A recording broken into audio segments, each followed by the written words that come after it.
All right, you all, close but no cigar. Ole Miss just could not pull it off against Auburn.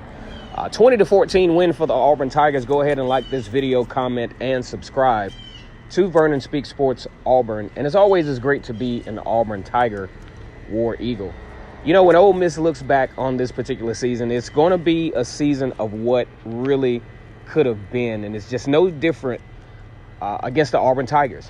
This has been a trend for Ole Miss to come close, have opportunities late, but just can't get it done. I thought Auburn played a very, very good game statistically. You're talking about a Bo Nix who had a career high of 340 yards, relatively impressive. And that's kind of what we expect from Bo Nix, from the middle tier talent in the SEC, starting to get a rhythm, starting to get a feel. But honestly, when Auburn fans look at this, they're like, okay, we expect Bo to perform like this in this type of game.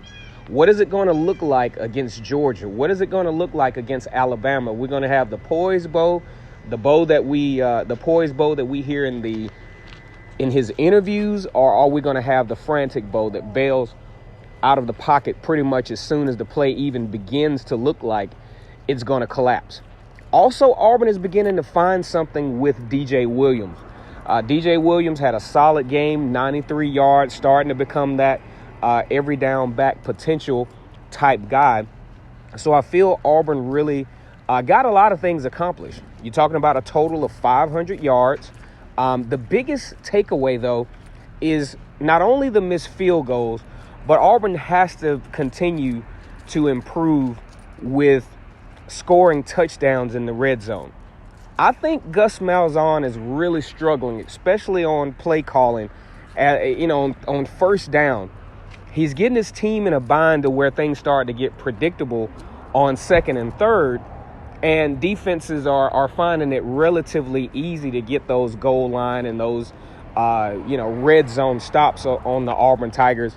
And it's really starting to take effect, because what happens is, if you continue to miss those opportunities, especially the field goals and the touchdowns in the red zone, at a certain point, the law averages say that these things are going to come back to haunt you. And sure enough, they did.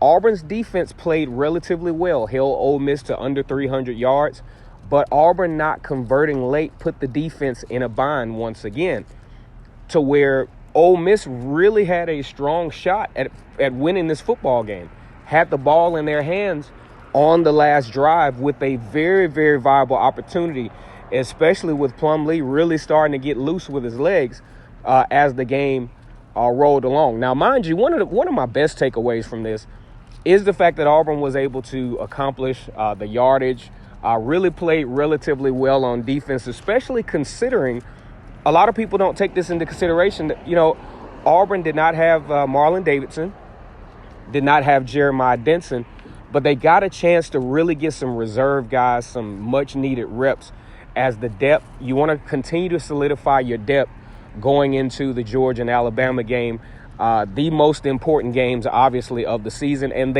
those games are now relevant, because Auburn at 7-2, statistically, are still in contention for the SEC West. I don't think at all that will happen. There's a lot that has to happen for that to be a case for Auburn, and I just don't think they will have the opportunity to get into the college football playoff that way. But the way that they can get in is the top 10 is really, really iffy. You don't have Notre Dame, who's standing in the way with their undefeated season and don't have to play a conference championship.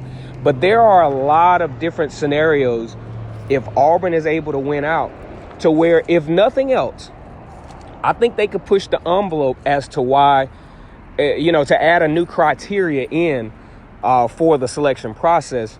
I don't think the playoff will expand, but at the same time, I think it will start to diversify some of the criteria of how you're going to get in a college football playoff. Now, here's some unique things that I think Auburn needs to work on, especially as you go into a bye week. Continue to find ways to get the ball in Anthony Schwartz's hands. I think Gus Malzahn and his staff has done a very good job of making sure that Anthony Schwartz touches the football. He had 9 catches for about 90 yards. Very impressed with the way he played. Continue to target Seth Williams. Will Hastings is back. Very glad to have Will Hastings back. You got a healthy Eli Stove, who was very effective in this particular football game as well. But the bottom line is Auburn has to punch it in.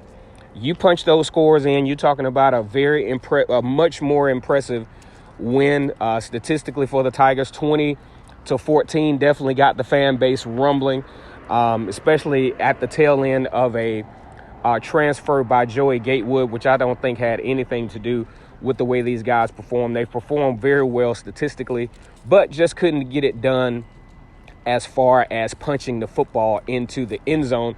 And that's something that just got to change for the Tigers. I mean, that's there's no sugarcoating it. It's no sunshine in it. That's something that definitely has to change for the Auburn Tigers moving forward if they're going to have a chance to beat Alabama and Georgia. All right, guys, once again, it's Kennard Vernon Stewart here for the podcast. My take on the Auburn versus Ole Miss game. Just lackluster performance as far as the score goes, but got a lot accomplished in between. Great yardage, played very sound on defense. And as always, it's great to be an Auburn Tiger. Go ahead and subscribe to Vernon Speaks Sports Auburn, War Eagle.